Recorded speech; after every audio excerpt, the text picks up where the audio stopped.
kadang itu kan pernah ngerasa lelah. Ketika lelah, bener-bener lelah, tagihan kan banyak. Utang miliaran itu kan 1 bulan paling enggak kan aku harus 50 juta kan. 50 juta itu untuk nyicil makannya anak-anak kayak gini kan. Waktu itu pernah dalam kondisi seperti itu.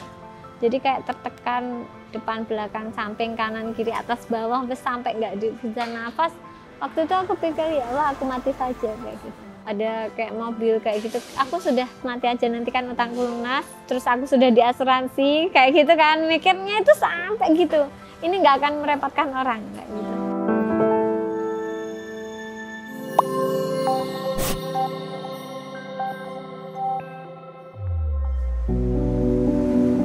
Assalamualaikum warahmatullahi wabarakatuh. Perkenalkan, saya Tarianingsih. Saya seorang guru di SLB Negeri Panggung Sari, Kecamatan Durenan, Kabupaten Trenggalek. Saya juga mendirikan sebuah yayasan penyandang disabilitas Naima Trenggalek.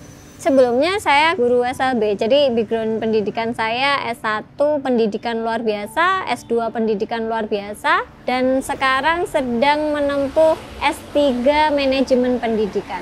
Pendidikan luar biasa itu pendidikan yang nantinya lulusannya itu mengajar anak-anak luar biasa seperti itu. Jadi kalau biasanya kan ada kalau guru SD, PGSD seperti itu. Nah, kita kalau PLB itu untuk mendidik calon guru-guru luar biasa. Kenapa kok memilih jurusan itu? Karena saya sendiri itu dilahirkan tidak sempurna. Jadi ketika saya lahir, saya itu disabilitas fisik. Kaki kanan saya itu tidak punya telapak kaki. Ada sebenarnya, cuman meluntur ke atas. Kayak ayam yang dipanggang itu kan diputar ke atas. Nah, sama seperti itu. Juga panjang sebelah, itu sejak lahir.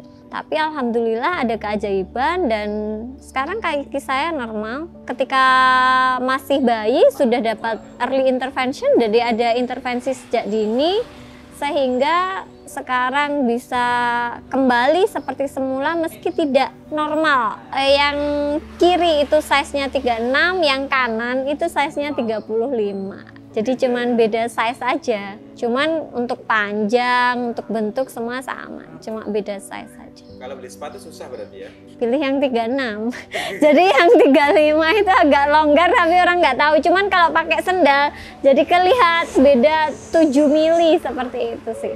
Nggak sampai 1 senti sebenarnya. Kalau background keluarga, bapak itu pernah jualan nasi di terminal, kemudian pernah jadi kernet, sopir truk, dan akhirnya bapak jadi sopir di Pemda. Kalau bapak lulusan SD, kalau Mak ini buta huruf. Jadi menyumbang 1 angka buta huruf di Indonesia. Jadi Mak ini nggak kerja, cuman waktu aku kecil aku masih ingat dia bantu-bantu nyuci, kayak masakin di rumah orang, saya digendong di belakang seperti itu. Terus kalau ada tanaman-tanaman di kebun seperti itu diambil, mungkin daun pisang apa dijual ke pasar seperti itu. Saya sih dari keluarga yang kurang mampu ya saat itu. Malahan waktu itu, dulu kan kita tinggal di rumah Mbah Buyut. Nah, ketika Mbah Buyut meninggal, rumahnya mau dikontrakin sama keluarga besar. Kita itu sore, itu kandang ayam itu dibersihkan. Malam saya pindah tidur ke kandang ayam, seperti itu. Jadi ada cerita seperti itu yang membuat kayak apa ya, trauma psikologis seperti itu. Jadi apa-apa saya tuh kadang itu jijik, kadang nggak nafsu makan. Mau makan di rumah orang itu juga berpikirnya itu lama, seperti itu mikir ini bersih nggak, seperti itu. Jadi akhirnya berdampak juga. Pantesan sekarang nggak jarang makan nasi berarti. Iya, saya nggak tahu sejak kapan ya. Yang jelas itu lihat orang jualan di pinggir jalan itu aja bisa muntah. Saya selalu menganalisa ini nanti airnya cuma 1 bak. Terus nyucinya gimana? Pasti kotor, cuman dicelup dan lain-lain, itu sudah muntah sendiri. Masih lihat loh dari jauh, masih lihat itu sudah nggak bisa. Tak pikir-pikir dulu itu sempat terapis kayak gitu kan. Tak pikir-pikir apa sih yang menyebabkan? Oh mungkin ada trauma psikis kayak gitu kan, dari rumah dipindah ke kandang ayam itu mungkin masih teringat kayak gitu. Jadi sampai sekarang ada trauma psikis seperti itu.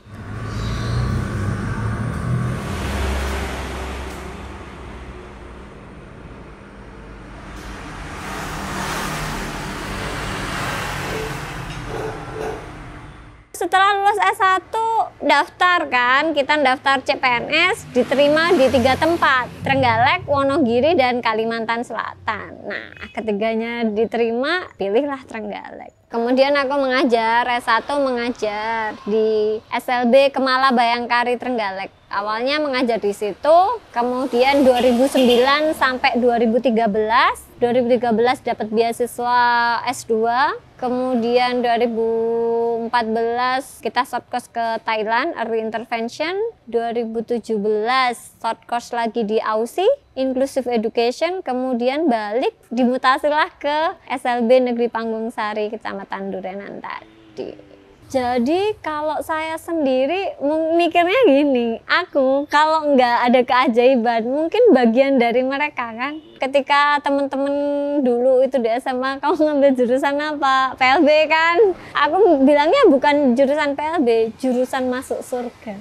Kan semua teman-teman paling enggak kan matematika, kedokteran, apalah. Terus aku nyeleneh sendiri kayak gitu loh. Jadi satu sekolah cuman aku tok yang ngambil jurusan pendidikan luar biasa. Dan aku merasa kalau aku nggak sembuh, aku pun bagian dari mereka seperti itu. Dan ternyata kan ketika mengajar baru tahu. Setelah lulus banyak yang nganggur. Nah disitulah aku pengen membantu teman-teman disabilitas ini biar mereka itu juga sukses seperti itu. Cara membantunya seperti apa? Kalau dulu aku awalnya membuat bengkel kerja. Jadi ada Naima Work Center and Gallery. Jadi aku kontrak rumah, kemudian SKCPNS itu saya gadekan, kita beli mesin bekas. Setelah lulus, waktu itu siswaku yang lulus 5, kita buka bordir, manual, jahit, sablon, pijat tunanetra, dan jualan jajan lah. Kemudian hasil karya itu dipajang di situ. Awalnya mah seperti itu, masih seperti itu. Kemudian berkembang, ternyata nggak cukup dikasih skill saja, butuh sarana prasarana alatnya ini seperti itu. Akhirnya ya sudah, kita sebagian dari aku, sebagian ada yang dari kementerian, itu UEP, Usaha Ekonomi Produktif. Kita dibantulah mesin-mesin. Sudah dapat skillnya, keterampilannya, kemudian dapat mesin-mesinnya. Ternyata ini juga masih gagal untuk membantu mereka. Jadi mereka nggak bisa marketnya. Jadi tidak bisa memasarkan hasil karya mereka. Mau sekarang kayaknya era digital, mereka bisa online di IG, WhatsApp, dan lain-lain. Kalau mereka sudah, mereka bilang, Bu, aku lo wis online di IG, wis online di WhatsApp, tapi tetap nggak ada yang beli. Ya jelas lah, pertemanannya itu kan sesama teman mereka kayak gitu loh. Jadi kan terbatas. Ternyata nggak cukup dikasih modal alat, nggak cukup dikasih modal skill. Kita itu harus mengadvokasi mereka, mendampingi mereka. Nah, kalau sudah diadvokasi, kalau jahitannya nggak benar ya sudah dikasih tahu ini kurang seperti ini. Lama-kelamaan kan jam terbang tinggi kan akan semakin baik. Tapi kalau sudah biasa, maksudnya kayak gitu garapannya belum sempurna dan nggak ada orang yang ngasih kesempatan, ini kan stagnat, berhenti di sini kayak gitu loh. Jadi yang diperlukan teman-teman disabilitas itu advokasi lah. Kayak nanti seumpama misal jualan makanan, kemasannya kan masih dislomet-slomet atau apa, kan kita kasih referensi, oh kemasan harus seperti ini, di branding seperti ini. Nah mereka itu butuh advokasi atau pendampingan seperti itu sebenarnya. Jadi kalau disabilitas cuman tahun ini dilatih ini, besok diganti dilatih ini, besok diganti dilatih ini tetap nggak akan menuntaskan permasalahan disabilitas di sini.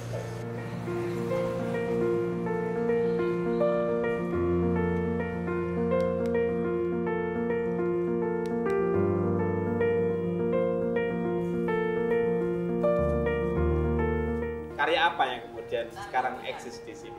Karya-karyanya ya salah satunya catering seperti itu. Hampir setiap bulan lah itu ada dinas-dinas seperti itu yang catering. Kayak besok juga ada pesanan kan, Terus kemudian kita seragam-seragam, ada seragam sekolah, olahraga, dan juga batik kayak gitu. Jadi kita desain batik khas Trenggalek. Kalau pakaian adat kan biasanya lurik nih. Tapi kalau aku enggak, ya ada luriknya, terus kemudian bawahnya dikasih khasnya Trenggalek, jaranan Turonggoyaksonya, cengkehnya. Jadi ada unsur Trenggaleknya.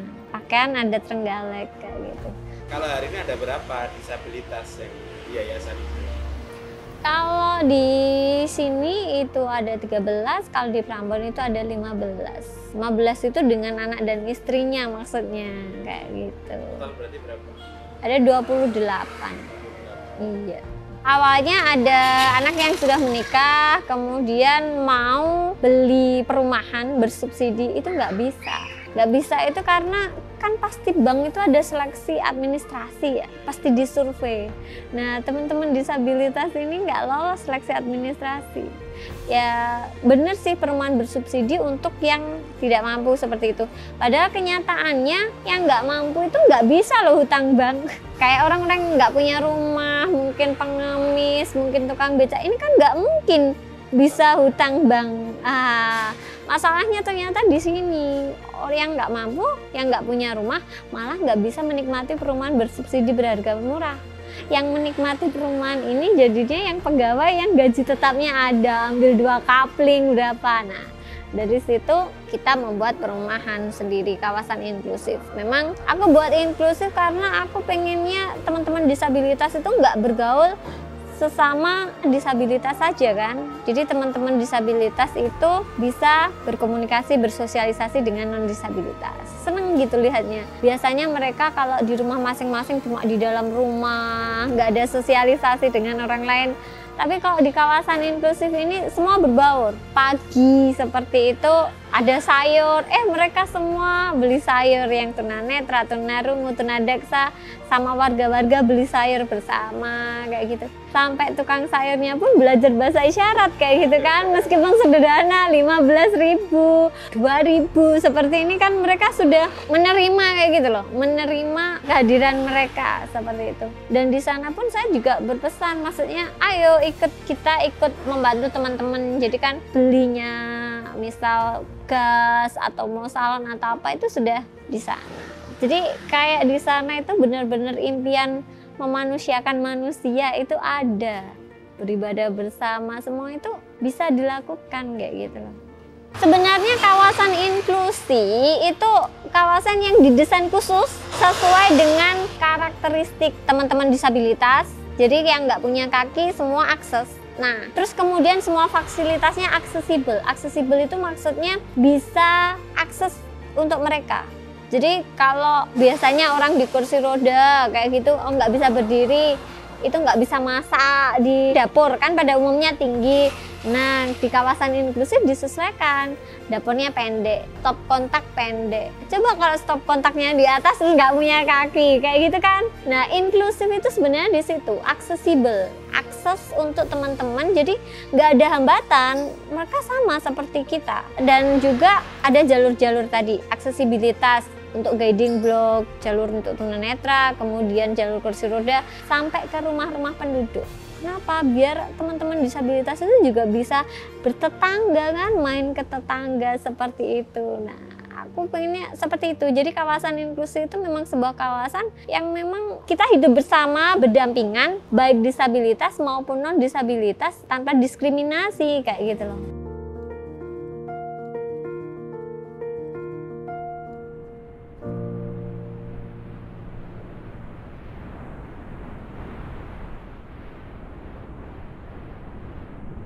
Sekarang ada berapa tempat tinggal yang sudah terbangun dan dananya dari mana itu, Bu? Impiannya kan ada 20 unit ini, tapi saat ini sudah berdiri 11 unit. Dari 11 unit itu yang ditempati 6. Tapi sudah ada usaha yang 11 unit itu sudah ada semua, cuman belum ditiduri saja. Dan yang sama sekali belum berdiri itu ada 6 unit. Untuk dana, saya hutang pribadi. Membuat itu kan hampir 2 miliar ya. Nah, itu ada dana dari PLN Peduli itu 120 juta. Kemudian aku juga pinjam ke ASN Sekabupaten Trenggalek. Jadi ASN Sekabupaten Trenggalek donasi di Basnas dan kita dipinjami. Pokoknya semua masih pinjaman sih atas nama pribadi. Jadi aku sendiri pun jadi ASN pun juga tidak gajian lagi kayak gitu. Mau lulus 15 tahun, nggak sampai 15 tahun sudah nambah lagi 15 tahun. Kemarin tinggal 150.000, tapi pas per April ada kenaikan tingkat berkala jadi 250 ribuan lah sekarang, sisanya 1 bulan. Jadi kan kau senekat itu. Dulu itu kalau memang sudah punya impian, sudah gambar kayak gitu harus jadi. Jadi dulu itu sebenarnya nggak hanya utang bank seperti itu, sampai rentenir yang 1 bulan itu 25% itu sudah pinjem semua. Pokoknya harus jadi kayak gitu. Tapi setelah tahun ketiga aku lebih tua kan, jadi lebih legowo. Kita itu nggak bisa memaksa kan, nggak bisa sampai aku harus ke rentenir sampai seperti ini kan. Akhirnya ya belajar legowo dan ya sudah berhenti. Kalau ada uang ya kembali, kalau enggak ya enggak. Gimana respon suami berarti ya? Aku sudah divorce sih, jadi nikah itu paling cuman 1 tahun. Jadi nunggu anak lahir, kemudian memang kita divorce. Karena memang ritmenya hidupku yang seperti itu kan di luar akalnya orang kan. Orang kalau jadi pegawai negeri kan harusnya kan menikmati gaji, sertifikasi guru, diam, kayak gitu kan. Beli rumah, beli mobil dan lain-lain. Lah, aku kan jualin semua. Apa yang ada tak jual, gaji tak habiskan. Itu masih mending loh sekarang 250. Dulu CPNS itu tinggal 9.500 rupiah. Sama bendara dikasih 10.000. Jadi aku pernah dipanggil sama KUDP dulu. Ditanya, kok bisa CPNS terus gajinya tinggal 9.500 kayaknya. Arti bahagia menurut aku sih sederhana. Ngelihat orang di sekitarku bahagia, sukses, itu tuh sudah nggak terbayarkan, nggak bisa diukur dengan materi yang aku ngenol tadi kan, dengan utang miliaran itu nggak bisa. Ada rasa tersendiri kayak gini loh, kita membuat sebuah karya. Ternyata ini bisa membuat banyak orang bahagia. Kan cuman mengorbankan satu aku tau kan, aku aja cuman mengorbankan aku aja kayak gitu kan, ibaratnya seperti itu. Tapi kan masih bisa membuat banyak orang bahagia, ini sudah sepadan. Jadi lihat mereka sukses kayak gitu tuh bagiku sudah nggak terbayarkan.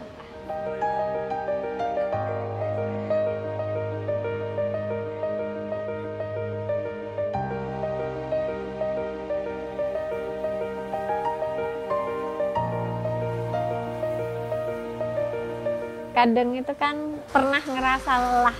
Ketika lelah, bener-bener lelah, tagihan kan banyak. Utang miliaran itu kan 1 bulan paling enggak kan aku harus 50 juta kan. 50 juta itu untuk nyicil makannya anak-anak kayak gini kan. Dan semua keperluan listrik dan lain-lain. Ini bis akomodasi ini sebulan itu 50 juta. Nah, waktu itu pernah dalam kondisi seperti itu. Jadi kayak tertekan depan, belakang, samping, kanan, kiri, atas, bawah, sampai nggak bisa nafas. Waktu itu aku pikir ya Allah aku mati saja kayak gitu. Ada kayak mobil kayak gitu, aku sudah mati aja nanti kan utangku lunas. Terus aku sudah diasuransi kayak gitu kan, mikirnya itu sampai gitu. Ini nggak akan merepotkan orang kayak gitu. Akhirnya aku inget, aduh tukangku belum tak bayar. Jadi beneran waktu itu beneran tukangku belum tak bayar 1. Terus aku ngomong sama diriku sendiri. Mana sih aku mati cuman gara-gara nggak punya uang, nggak bisa bayar utang kayak gitu. Terus aku bilang sama aku sendiri, emang kamu nggak punya kemampuan apa nyari uang kayak gitu. Akhirnya beneran ya wes, kita semakin kesini itu semakin legowo. Kita itu nggak bisa memaksakan diri, ya wes lah dijalani, yang penting berusaha kayak gitu. Tapi ya bener-bener hari itu mungkin titik terendah yang aku bingung aku tuh harus gimana seperti itu. Maksudnya tadi mau menabrakkan mobil itu kan? Iya, jalan Di mobil. Sudah, ada mobil itu sudah jalan kayak gitu. Terus aku mikir, ya itu, aku mikir, aduh besok tukangku wae belum dibayar. Naima itu artinya mau membagikan rezekinya pada orang lain dan membawa kebahagiaan bagi orang-orang di sekitarnya. Itu nama yayasannya. Harapannya Naima itu nantinya juga bisa bermanfaat untuk orang lain. Jadi kan mau membagikan sebagian rezekinya, juga membawa kebahagiaan untuk orang-orang di sekitarnya juga. Untuk semuanya dalam hidup ini pasti semuanya diuji. Dan yakin aja, apapun ujian kita itu pasti kita itu mampu mengatasinya. Jangan pernah putus asa, yakinlah keajaiban itu ada. Yang penting tetap baik saja sama orang, jangan menyakitin orang lain, pasti nantinya Allah juga akan memberikan nikmat kebaikan pada kita semua. Saya Taryaningsih dari Yayasan Penyandang Disabilitas Naima Trenggalek. Wassalamualaikum warahmatullahi wabarakatuh. Waalaikumsalam warahmatullahi wabarakatuh. Wes mari.